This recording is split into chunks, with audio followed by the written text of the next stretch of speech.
Vidas com História.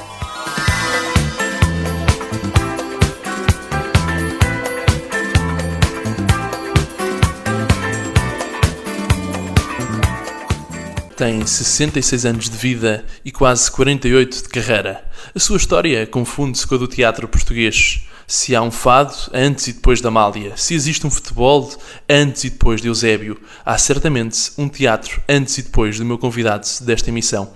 Boa tarde, Filipe Laféria. É uma honra tê-lo no meu programa. A honra é minha. Muito boa tarde.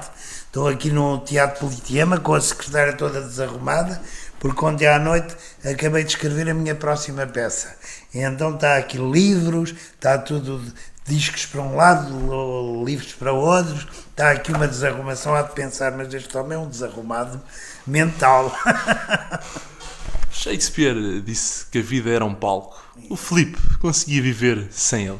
Acho que não, acho que nunca gostei muito da vida, da realidade. E então tive que, estou sempre a reinventar outras realidades. Acho que quando vivo realmente é quando estou a escrever, quando estou a ensaiar, quando estou a construir espetáculos, é quando eu vivo realmente. Se calhar não gosto muito, achei a realidade muito pequena e quis então fazer outra, estou sempre a imaginar outra realidade. Que recordações tem de Vila Nova de São Bento e de Vila Nova de Ficalho? Vila Verde de Ficalho, Vila Nova de São Bento, que eu quando nasci era a aldeia Nova de São Bento. Tenho recordações da minha família que são muito gratas. Eu nasci numa família que era extraordinária, que me proporcionou uma infância muito feliz. Portanto, vivi algum tempo na aldeia. O meu pai tinha várias propriedades, uma das quais com touros, não é? Era ganadeiro, seu pai? Tínhamos muito touros. Aliás, uma das recordações que eu tenho da minha infância é uma vez que uma irmã minha, nós somos éramos 6 irmãos, e que ela tinha uma jardineira e um touro com o chifre, portanto apanhou-a, e isso foi uma imagem que me ficou dela pendurada nos cornos do boi, não é? Isso ficou-me sempre na minha imaginação. Mas sou alentejano e tive uma infância felicíssima, embora uma das irmãs tivesse morrido. Tinha o Filipe 4 anos? Exatamente, sabe tudo, fez muito bem o trabalho de casa. Tinha 4 anos, ou 3, não me lembro, mas sempre sei que foi a primeira imagem que eu tive da morte, não é? Da perca, que é a coisa mais triste que a gente tem na vida, é quando perdemos as pessoas que amamos. E o professor Coelho, o que é que lhe ensinou? Ensinou-me a escrever, porque eu era muito burro, e então demorava, como era muito distraído e tinha muita fantasia dentro de mim, tinha uma grande falta de concentração, era muito distraído, não é? E isso fez-me escrever, e eu gosto até pela escrita. Depois apaixonei-me por escrever, porque descobri que através da escrita podia criar outros mundos. Não há nada mais bonito que uma página branca em que nós podemos desenhar, podemos escrever, podemos ao fim e ao cabo entrar dentro de um espelho, não é? Como a Alice no País das Maravilhas, e irmos por jardins que nunca mais acabam. Sempre foi um homem das letras.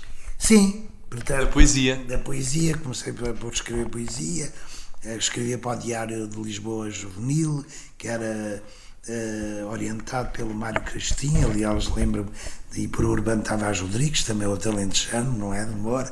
Ele lembra-me perfeitamente de escrever muitas coisas, algumas com certeza muito simples, mas que pronto, onde eu já mostrava a minha vocação, não é? É o mais novo de 6 irmãos. Exatamente. Teve muitos pais e muitas mães. Exatamente, eu costumo dizer isso porque, portanto, a diferença de idades ainda é um bocado significativa, e, portanto, eles eram muito mais velhos em relação a mim, não é? Nasci por um acidente, com certeza, ou por uma distração. Foi um erro de casting? Eu acho que sim. Eu às vezes, quando uns dias que estou com muitos problemas e muito triste, acho que não fazia falta nenhuma de ter vindo cá. Outras vezes não, porque de facto a vida, apesar de tudo, é uma coisa maravilhosa. O que é que herdou da sua mãe e do seu pai? Olha, da minha mãe eu acho que herdei o humor e a força de viver, não é? A força de lutar contra as coisas. Do meu pai, acho que herdei um bocadinho a megalomania, porque o meu pai tinha um bocado a mania das grandezas e eu tenho um bocadinho e por vezes bato muitas vezes com a cabeça nas paredes por isso, porque gasto demais dinheiro nas peças, quero apresentar o melhor possível para o público e depois há algumas peças que dão e outras peças que não dão e por vezes caímos uns grandes buracos financeiros, exatamente um bocadinho pela minha megalomania e extravagância e também porque gosto de apresentar ao público o melhor que eu posso, a grande qualidade. Eu acho que se tem público, e isso é o grande bem que eu consegui ao fim de tantos anos fazer a mesma coisa, a fazer o teatro, é porque as pessoas já sabem que vão ver um espetáculo com qualidade e por isso vem de Viana do Castelo, de Caminha, de Vila Real de Santo Adoro, vem tudo em caminhonetes para ver um espetáculo de La Féria, não é? E eles já sabem. E eu sei que tenho essa espada sobre a minha cabeça. Eu não posso desiludir. Portanto, tenho que fazer o melhor que eu posso. Cada espetáculo eu tenho que superar sempre mais. Embora esteja no ar o melhor de La Féria, todos os espetáculos que faz são o melhor de La Féria. Eu acho que tem que ser sempre o próximo o melhor de La Féria. Este melhor de La Féria que está no Casino de Estoril foi graças ao Casino de Estoril e ao diretor do Casino de Estoril, Dr. Assis Ferreira, que me proporcionou, depois do êxito que tivemos com o Fado de História de um Povo, de fazer uma revisitação, digamos, aos espetáculos musicais que, desde o Passa por Mim do Recio, à Maldita Cocaína, à My Fair Lady, ao West Side Story, à Piaf, a todos. Não só os espetáculos que eu fiz, mas também aqueles que eu gostava de fazer. E lá temos o Fantasma da Ópera, Os Miseráveis, O Homem da Mancha, o Hello Dolly, portanto, os grandes musicais que eu um dia farei, ou se calhar não farei. Eu costumo dizer isto, eu devia por menos ter duas vidas.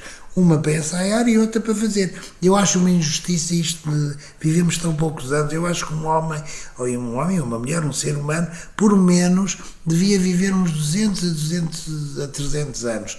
Assim, 80 e 90 é muito pouco, não é? Mesmo eu acho o Manuel de Oliveira ainda um rapaz novo, não é? Devia ter direito a viver o dobro ou o triplo.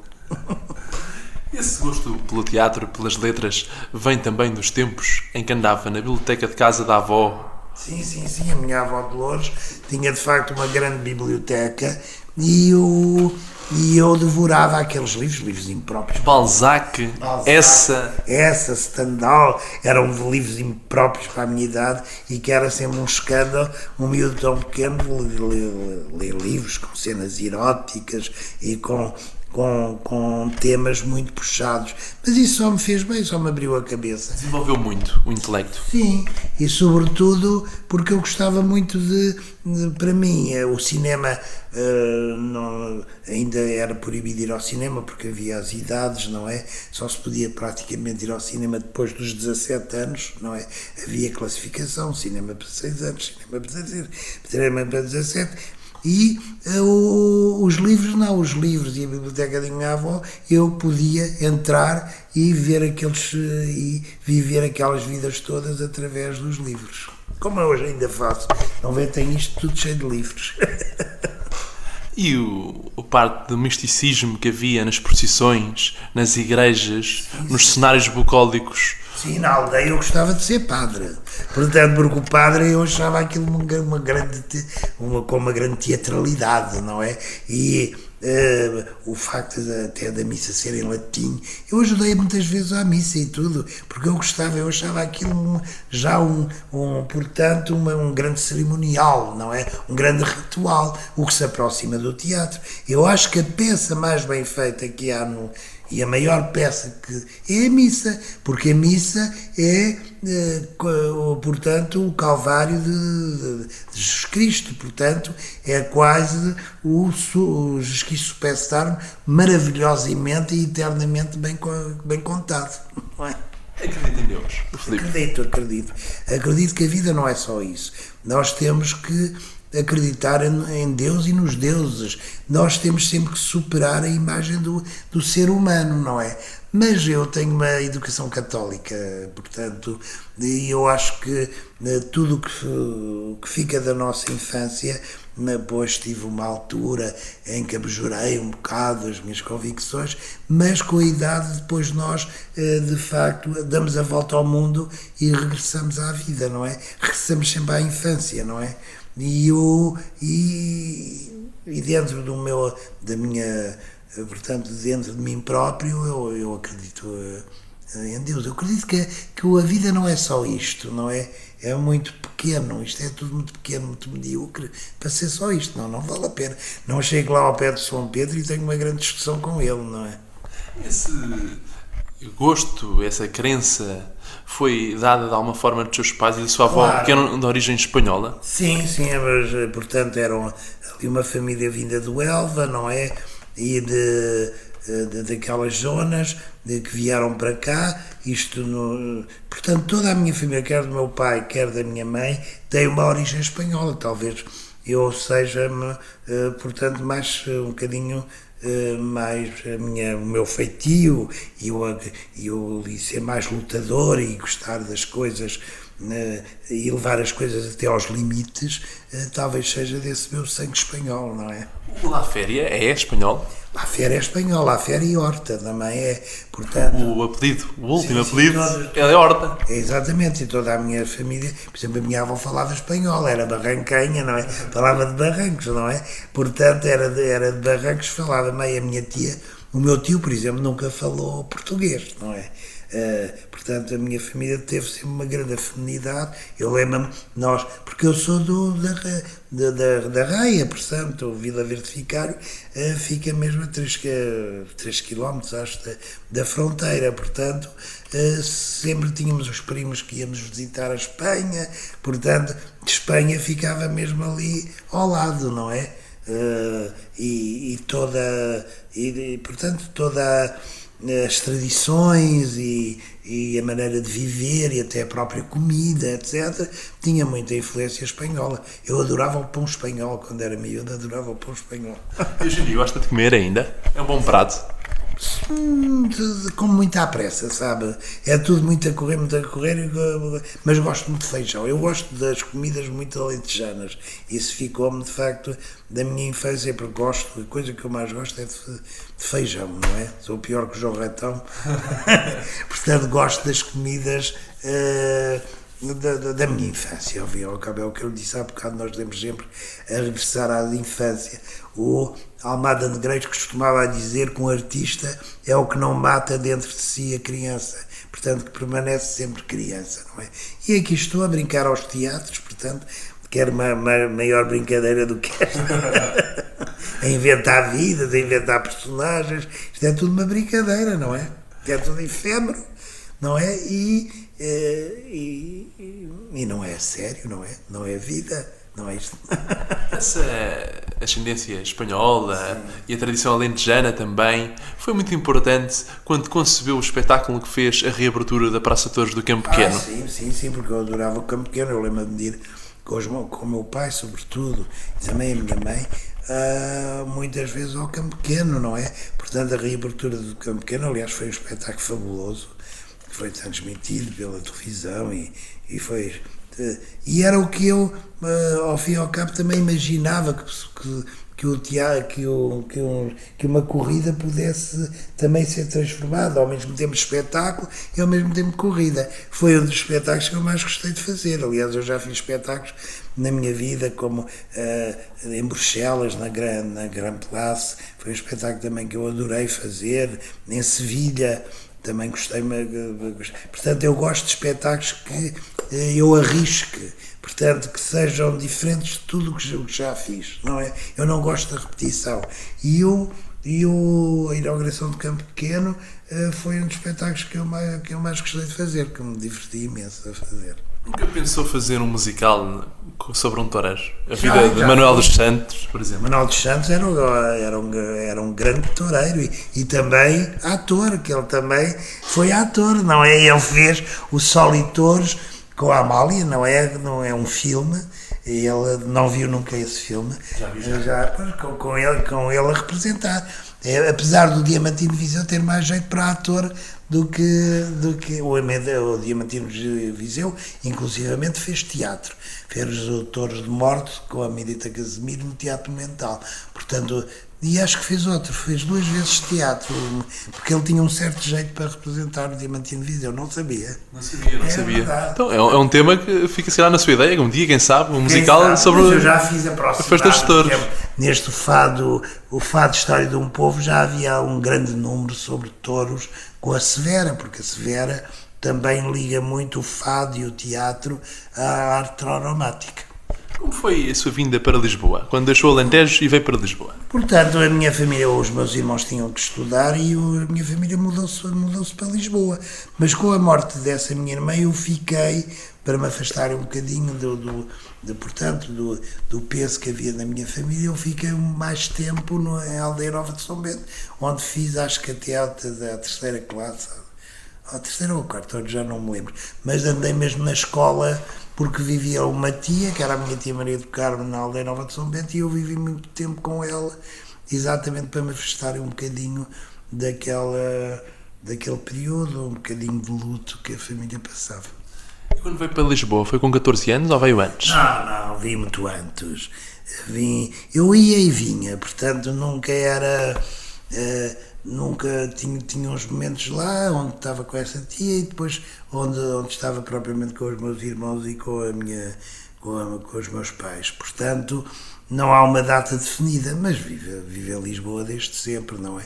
Apesar de gostar muito de voltar ao campo, ao Alentejo, e volto lá muitas vezes, às vezes como que é possível. O campo é o único sítio onde me apetece voar, eu gosto muito do campo. Inspira-se no campo para a escrita? E sabe, eu sou muito preguiçoso, eu só escrevo quando tem mesmo que ser. Por exemplo, agora tenho que escrever porque tenho já a pensar na próxima peça que vai no Politeama. Então, tenho que começar a preparar os ensaios, a contratar os atores e há limites, não é? Portanto, tenho às vezes, olha, ontem saí daqui eram 3h30 ou quase 3:45 da manhã, porque disse, não, hoje vou acabar esta peça. E então escrevi a peça toda até ao fim, mas mesmo porque tem de ser, porque como isso sou português, muito português, eu adio sempre as coisas, depois faço amanhã, mas a pressão e de facto a pressão do teatro obriga-me a cumprir prazos, não é? Quando veio para Lisboa, mais a sério, quando teve o primeiro emprego aos 14 anos, o que é que fez? Eu estreei-me no teatro aos 16 anos.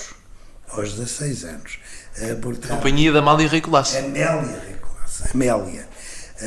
Rei Colasso, que era uma grande senhora, uma grande atriz, um dos vultos mais representativos da cultura portuguesa do século XX. Eu tive, de facto, a sorte de me estrear de lá e depois fui 12 anos ator, onde andei por imensas companhias e fiz muitos espetáculos.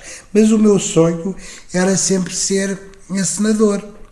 Estão nas caixas de sapatos e recortes do Diário de Notícias, da página 3, de publicidade, isso era muito mais, não é? Que antes fazia. Isso era muito mais, isso era mesmo quando era miudinho, portanto passava as tardes de facto a fazer teatro com... Esperava às 6 horas pelo Diário de Notícias. Exatamente, porque portanto só chegava à aldeia, o Diário de Notícias só chegava às 6 horas da tarde, não é? Porque vinha na caminhonete de carreira, não é? Havia as caminhonetes de carreira, aquilo não havia comboios nem nada, não é? E então eu esperava pelo Diário de Notícias para exatamente recortava logo todos os bonecos que havia no Diário de Notícias, colava-os em cartões e fazia lá os meus teatros. Depois, como ator, 12 anos, uma carreira ainda bastante Sim, longa. Muito grande, ainda bastante, e também foi bem sucedida, e eu gostava sempre mais de imaginar tudo e fazer o tudo, não é? Portanto, nisso tive sempre mais vocação para o faz tudo, não é? Porque muitas vezes de galã, pelo que eu estudei. Exatamente, fiz o Romeu, fiz muitas peças, tantas que às vezes nem me lembro que fiz.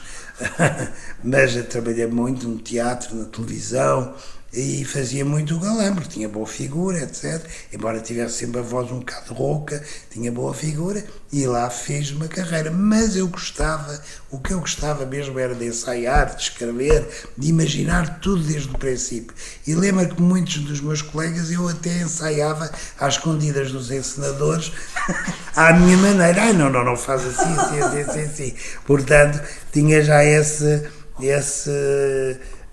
vocação dentro de mim de querer eu construir tudo desde o princípio até ao fim.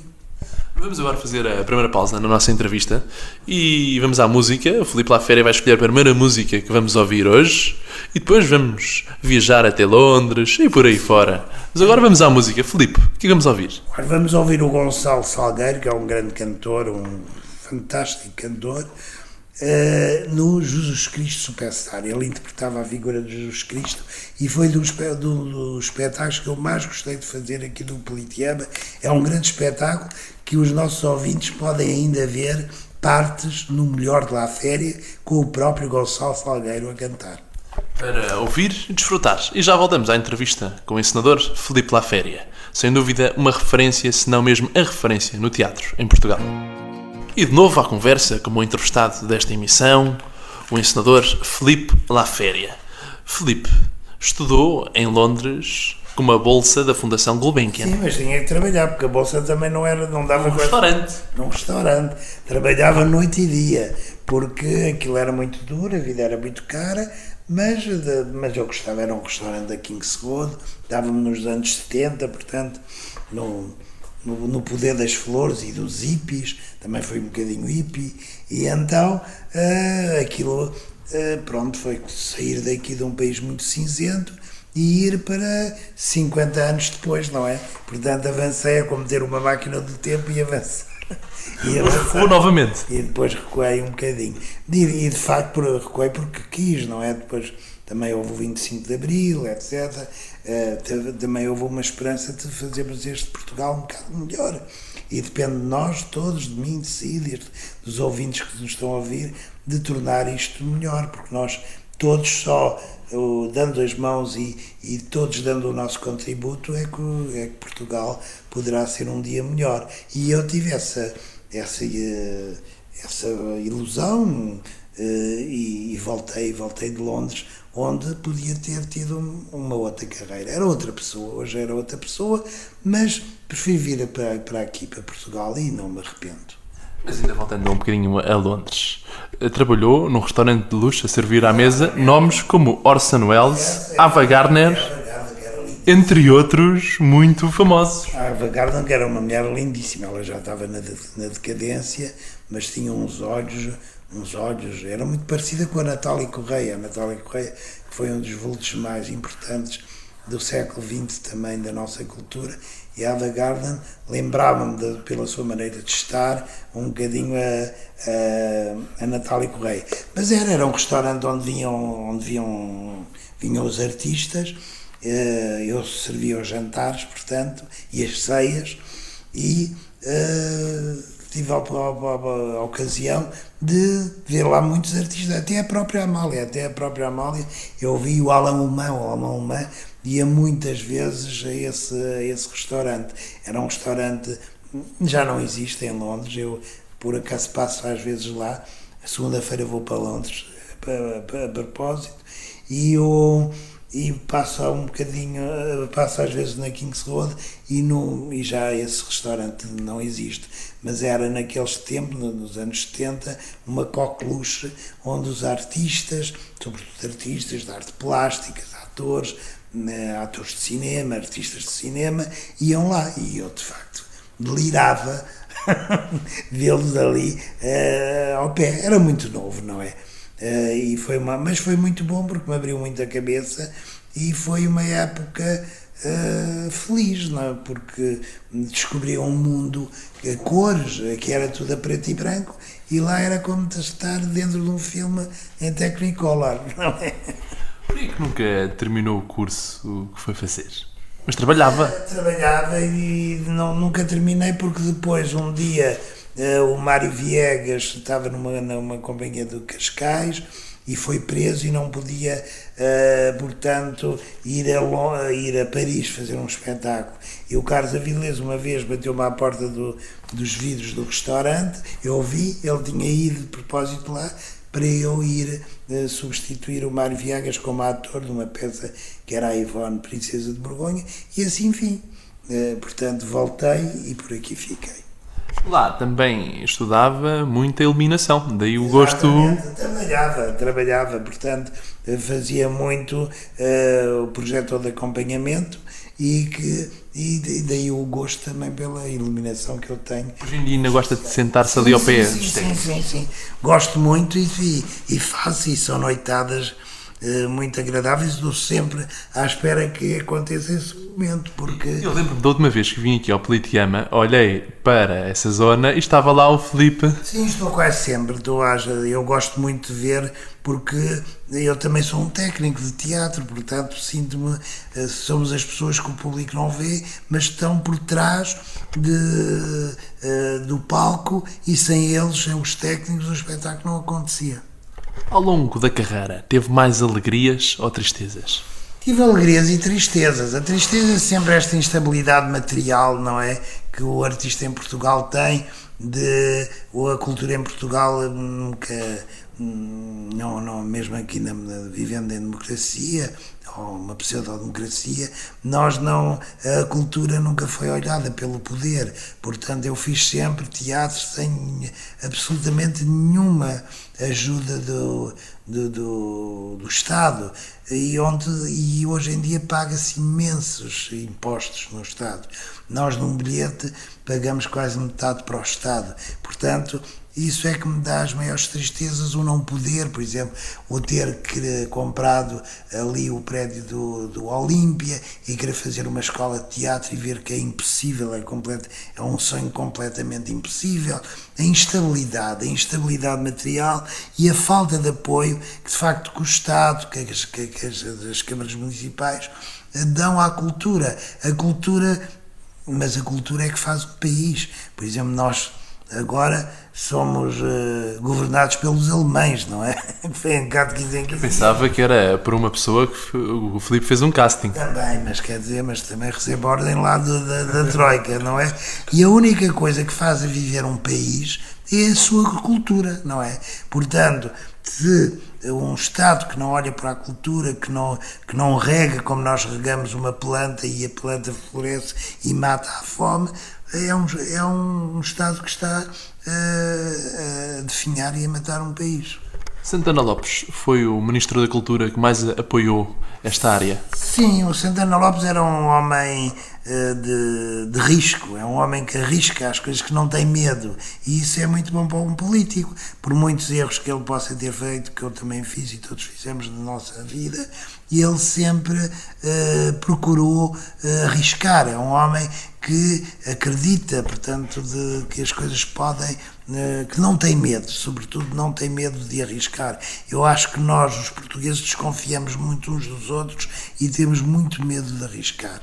E é preciso confiar, porque o português tem muito talento, as pessoas individualmente têm muito talento, e eu provo isso porque arrisco sempre.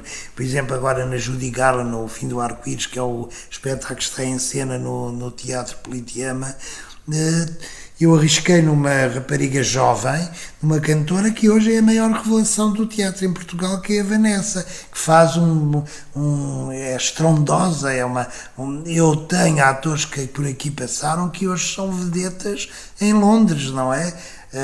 Isso enche-me também de orgulho, não é? Nós temos que confiar nas novas gerações e confiar, de facto, no talento que os portugueses têm, porque um país só vive e só é um país pelas pessoas. Eu acredito mais nos portugueses que em Portugal.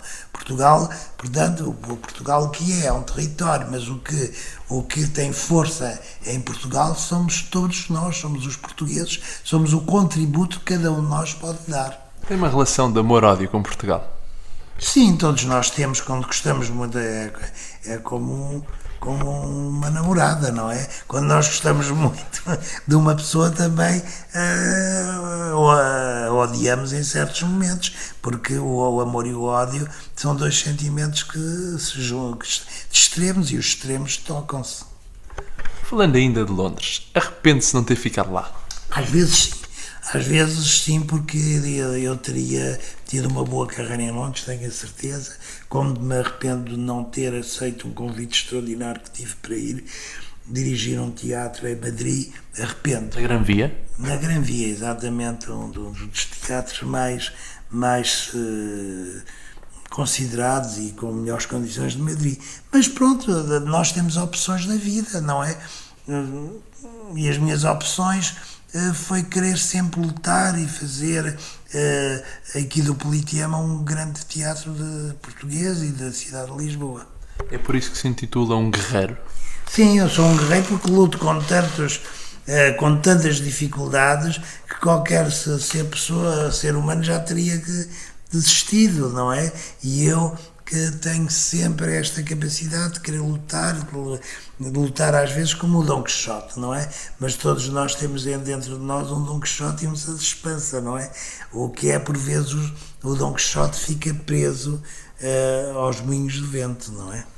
Se fosse artista de circo, era trapezista ou domador de leões? Não era palhaço, era faz tudo. Aqueles faz tudo antigamente no Coliseu. Aliás, estamos aqui a ver uma das casas mais maravilhosas que há em Portugal, que é o Coliseu dos Recreios. Que era de facto, eu lembro-me quando era muito miúdo, ir com a minha avó ao Coliseu. No Coliseu passava sempre as óperas mais célebres, todo o repertório italiano, sobretudo da ópera, passava aqui no Coliseu com lotações lotadas. Mas havia no circo sempre aqueles faz-tudos que varriam e ponham as carpetes. Eu sempre admirei muito e me identifiquei muito. Olha, se eu fosse artista de circo, não era ilusionista, nem muito menos trapezista, era mesmo faz tudo. No teatro é um faz-tudo, aqui no Politeama é muito difícil lidar com personalidades tão distintas como são os diferentes atores que passam pela sua mão. Temos que ter sensibilidade de cada ator é um caso, como tudo na vida, não é? Há atores que só correspondem portanto, os dirigem de uma certa maneira, outros de outra, portanto, mas não tenho, em todos os atores que trabalharam comigo, só os tenho que lhes agradecer, porque a eles devo noites lindíssimas da minha vida, lutas muito grandes, e a eles são o corpo do teatro, são quem dá a cara, não é? Portanto, a eles devo tudo. O talento é fundamental para ser ator? Portanto, eu acho que há um talento inato, quer dizer, cada pessoa nasce com o seu talento. Há pessoas que depois estudam muito e que andam em muitas escolas, mas ou se tem talento ou não se tem talento, não é? E isso, para uns, é uma coisa impossível, ser um bom ator, para outros é muito fácil ser, porque nasceram assim. E quando tem de dizer isso às pessoas, certamente passam aqui muitos candidatos a ator. Procuro dizer, ainda há pouco fui também júri num concurso televisivo, e procuro dizer o mais amável possível, porque não quero traumatizar as pessoas, nem nasci para juiz. Mas percebe logo quando um jovem tem ou não talento? Sim, percebo. Percebe-se porque há uma forma de estar, uma forma de dar vida, mesmo que a pessoa seja muito tímida. Eu acho que se percebe logo se há qualquer coisa dentro da alma da pessoa ou não.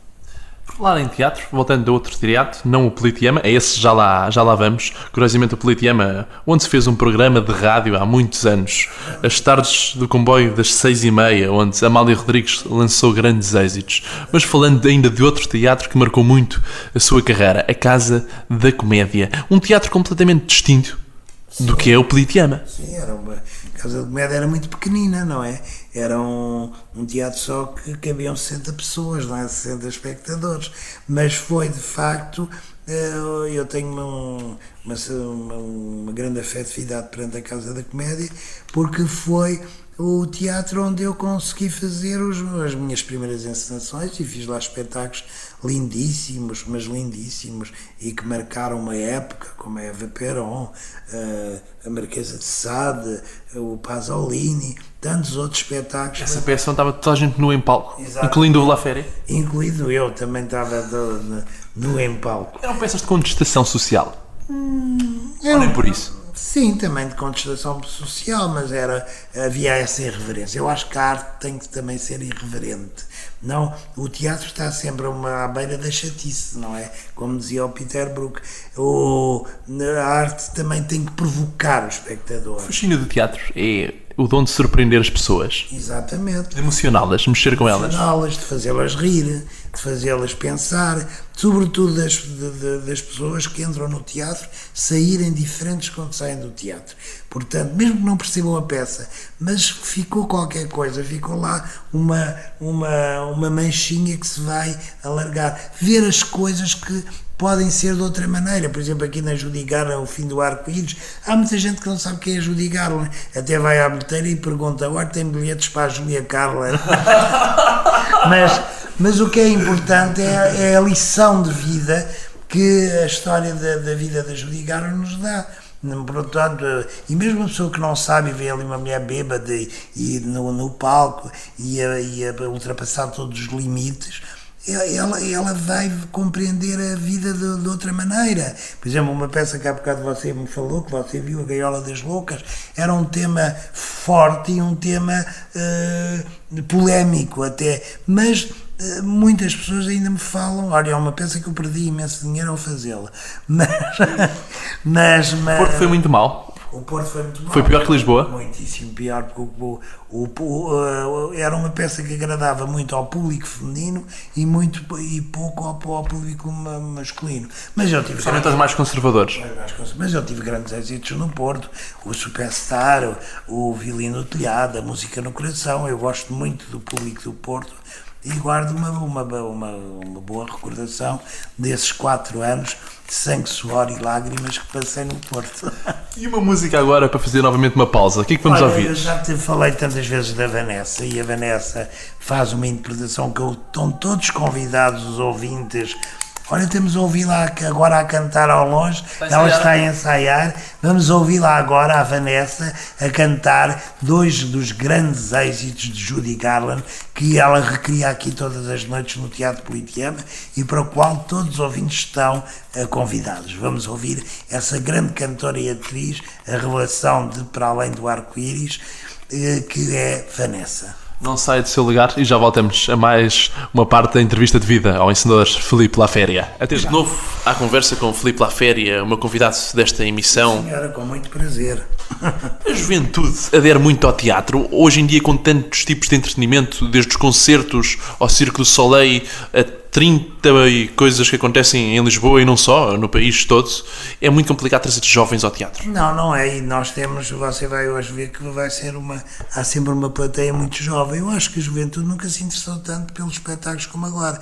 Por exemplo, e você veja que eu faço muitas audições para castings e nunca, cada vez é mais rapazes e raparigas que querem ser atores, que têm o sonho de cantar, de dançar, de representar, sobretudo a este género de teatro musical. Portanto, este género de teatro musical tem uma aderência bastante grande de parte dos jovens. Por exemplo, há muitas escolas e escolas que vêm propositadamente a Lisboa, professoras com os seus alunos, para verem os espetáculos. Não só esta juventude, como os miúdos. Nós todos os dias temos 2 espetáculos do Pinóquio que fazemos para escolas. Portanto, os professores, e vou já fazer o reclamo, os professores interessados aqui desta zona de Vila Franca,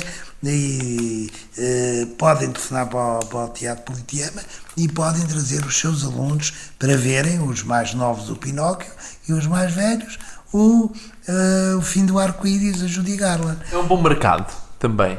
Sim, sobretudo o teatro infantil para a infância e juventude é um bom mercado, porque há muitas escolas, quando os espetáculos são muito bons, e o caso do Pinóquio é um espetáculo cheio de música, cheio de ritmo, cheio de fantasia, ele estreou em novembro, portanto já fez mais que 140 representações e sempre com lotações lotadas. Quanto tempo é que uma peça está em cena? Olha, a Amália teve 6 anos, não é? Foi a peça portuguesa que teve mais tempo em cena. Mais tempo em cena na história, desde o Gil Vicente, não é? Teve 6 anos. A Música do Coração teve 2 anos e meio. Há umas que são grandes êxitos, outras não são tão êxitos, é como a vida, não é? Nós nunca sabemos quanto tempo é que uma peça vai estar, porque é sempre imprevisível o gosto do público. Os atores escolhem-se pelo seu talento ou pelo seu cachê? Não, por o talento, só por talento. Eu, aliás, nunca discuto muito os cachês, embora, infelizmente, nós estamos agora numa fase em Portugal que, economicamente, também o teatro se vê prejudicado, porque, por muito público que haja, comparado com o que era aqui há 3 ou 4 anos, sem dúvida é metade do que nós tínhamos.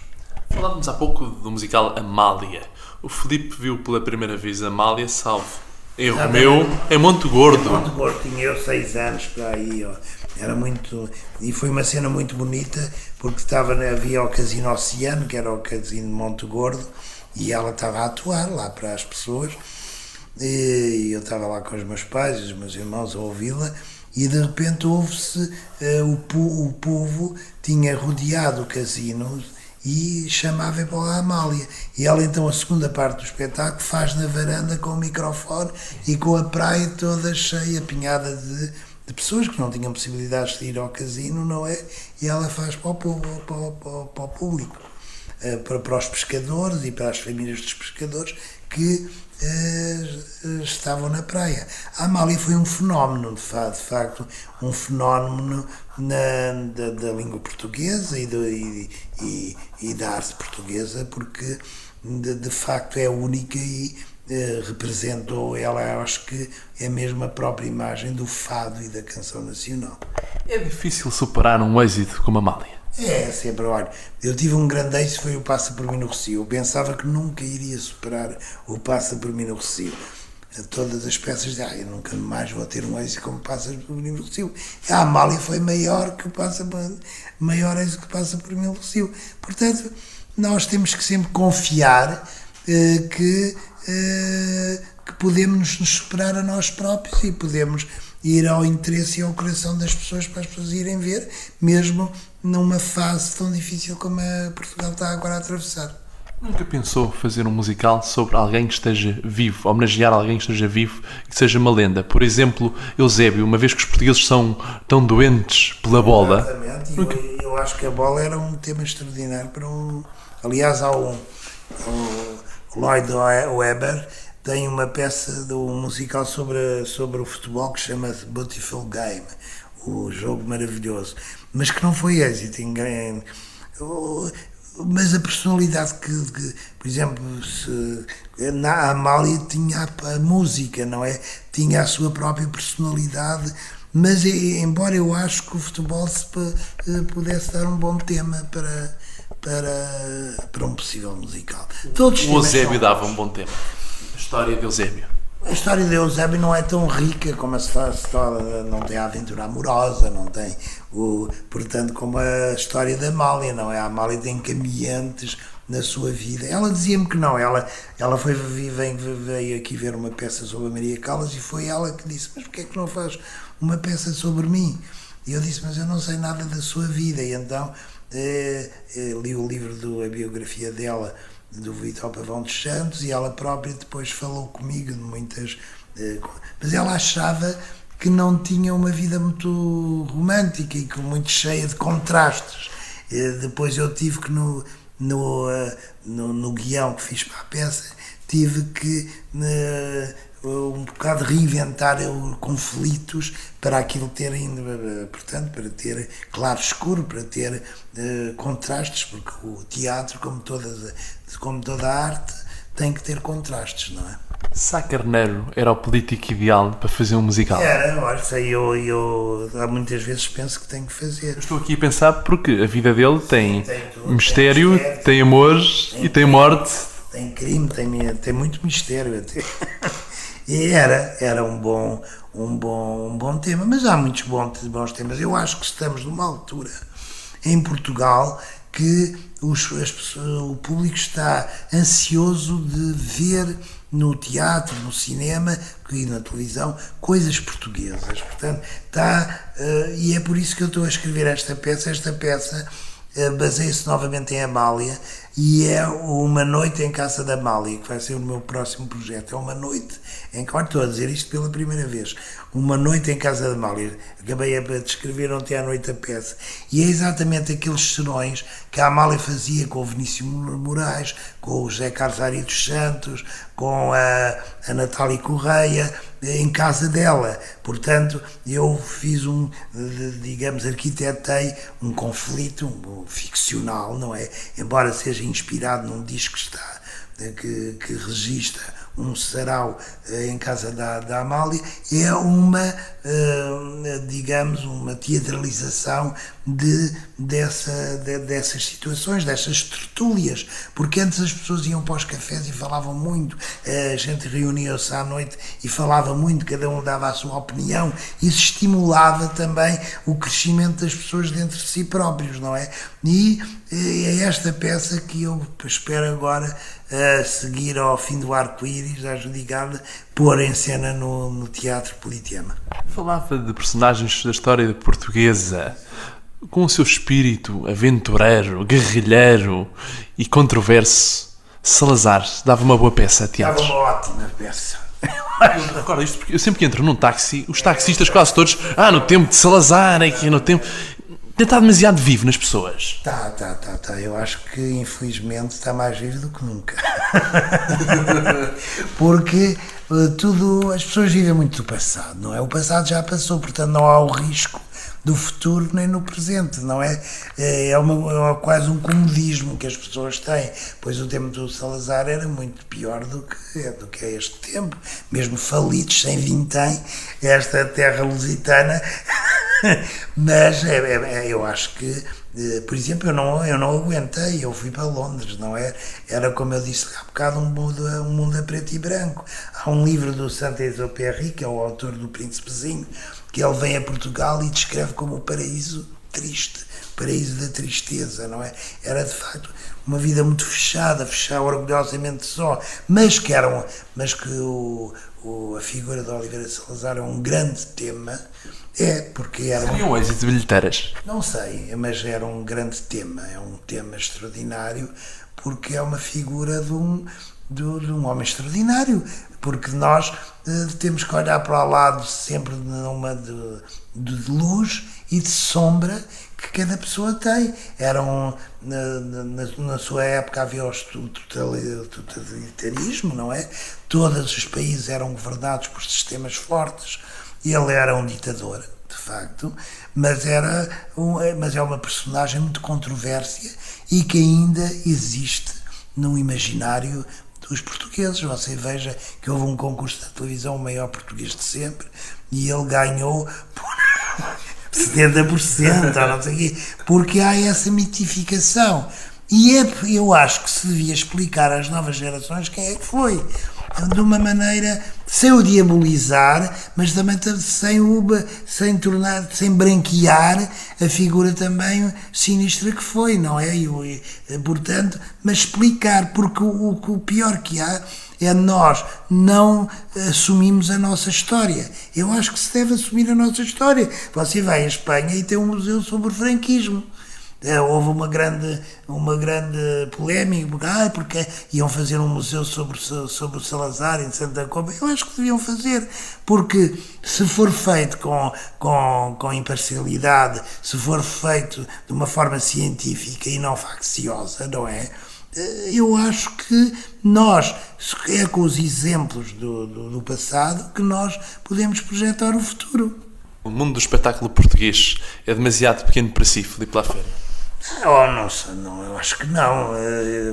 Eu não sou nada peneirente. Eu acho que Não há pessoas insubstituíveis, depois de mim haverá outras pessoas, haverá outra geração, outra maneira de ver a vida. Não me considero nada uma pessoa que me valorize muito. Eu nunca fui peneirento na vida. A doença assusta-o? A gente tem que viver com as doenças, que a doença faz parte da vida. Todos temos limitações. Você é muito jovem, mas depois a vida vai trazer grandes alegrias, mas também é o que eu dizia há bocado, é um bocado uma injustiça, é lá uma conversa que eu tenho que ter com o São Pedro, porque acho uma injustiça as pessoas viverem tão pouco e ainda por cima sujeitas a tanta doença, não é? Porque o nosso corpo, eu acho que o nosso corpo é muito pequeno para a nossa alma. Eu acho que a alma transborda sempre, a alma de qualquer ser humano transborda a fragilidade deste cadáver que nós temos para viver a vida. Vamos agora à última parte da nossa entrevista, que eu vou dizer uma palavra e o Filipe diz a primeira coisa que vier à cabeça. Sim, depois eu dou duas e escolhe uma, mas tem de ser uma das duas. Uma viagem, Filipe Lafay. É sempre uma partida. Um livro. É um amigo. Uma comida. É um prazer. Catarina. É minha filha. Londres ou Nova Iorque? Nova Iorque. Casa da Comédia ou Politeama? Politeama. Amália ou Passa por mim no Recio? Amália. Termina a seguinte frase. A vida é... A vida é uma grande viagem. Muito obrigado, Filipe Lafay. Foi uma honra enorme e um prazer poder entrevistá-lo. O prazer é meu.